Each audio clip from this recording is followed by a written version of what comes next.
Bienvenidos a las reglas de la noche.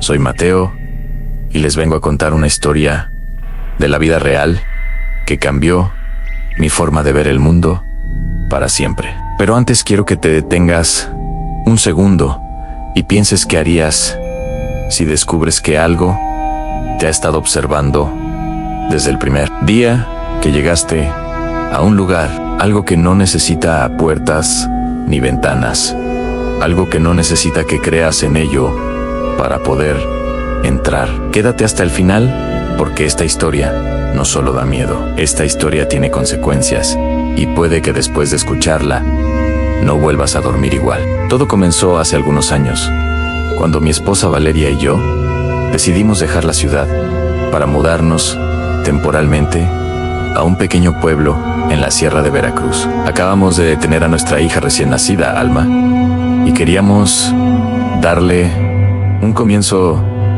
tranquilo, lejos del ruido y de todo lo que creíamos peligroso. Lo que no sabíamos es que hay peligros que no hacen ruido y que viven justo donde crees que estás más seguro. El viaje fue largo en carretera, luego terracería, luego silencio. Ese tipo de silencio que no se siente natural, ese silencio que parece escuchar. Cuando llegamos, la casa de los abuelos de Valeria nos recibió con esa calidez típica de los pueblos.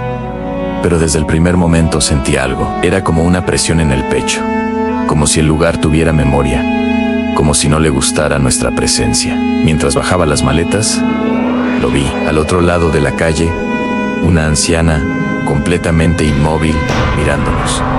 Pero no a nosotros.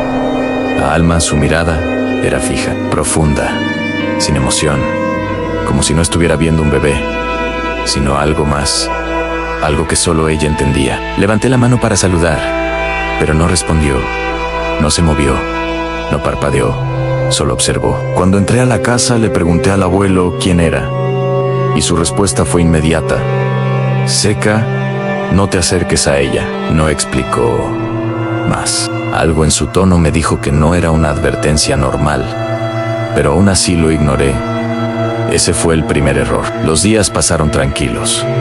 Alma dormía bien, comía bien, y eso es lo que hace más peligrosas estas historias, porque cuando todo parece normal, bajas la guardia. La primera advertencia llegó en la cena. El abuelo dijo algo que en ese momento me pareció absurdo. No dejen a la niña sola en la noche. Aquí hay cosas que bajan cuando oscurece. Lo dijo como quien habla del clima, sin dramatizar. Y eso fue lo que más me incomodó. Pero aún así dejamos que colocaran tijeras abiertas bajo la cuna. Agua bendita en la puerta. Sal en las ventanas. No porque creyéramos, sino por respeto. Ese fue el segundo error. Porque cuando finges creer, no estás protegido. Solo estás más expuesto. La primera noche de tormenta llegó sin aviso. Un trueno seco, luego lluvia intensa, luego el llanto de Alma no era normal. Y entonces lo escuché, un sonido en el techo. No era la lluvia, era algo moviéndose lento, pesado, calculado, como si supiera dónde estaba. Su cabeza girada de una forma imposible, mirando hacia el cuarto, hacia mi hija. Y entonces abrió la boca y de ella salió una lengua larga, buscando entrar. En ese momento sentí certeza de que eso era real. El vecino gritó, lanzó agua bendita, y esa cosa emitió un chillido que no era de este mundo, pero no se fue. Eso lo entendí después. Solo estaba esperando. Esa noche nadie durmió. El miedo se quedó con nosotros. Los días siguientes fueron peores, porque nada pasó. Y eso es lo más peligroso, porque cuando el miedo no actúa, se convierte en confianza. La quinta noche fue diferente, demasiado tranquila. Me tocaba vigilar a Alman.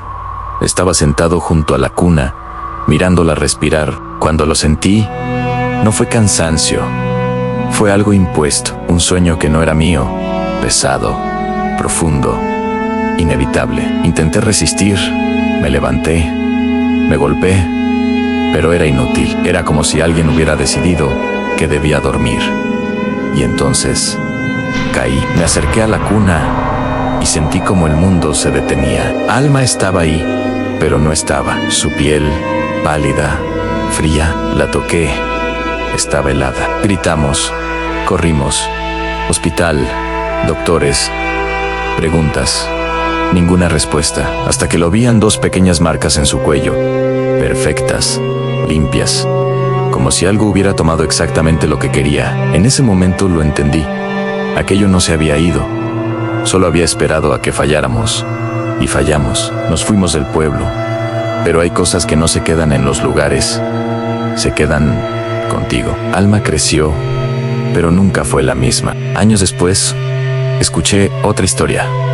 De otra familia. Una casa cerrada, protegida. Y aún así, la cuna amaneció vacía. Hay reglas que no puedes ignorar. Reglas que si rompes, pagas. Y lo peor, no siempre pagas tú. Ahora dime, ¿qué habrías hecho tú? ¿Habrías creído a tiempo? ¿O habrías cometido el mismo error? Déjamelo en los comentarios. Suscríbete a las reglas de la noche. Aquí aprendes que hay cosas que no necesitan que creas en ellas. Solo necesitan que olvides una sola regla para entrar.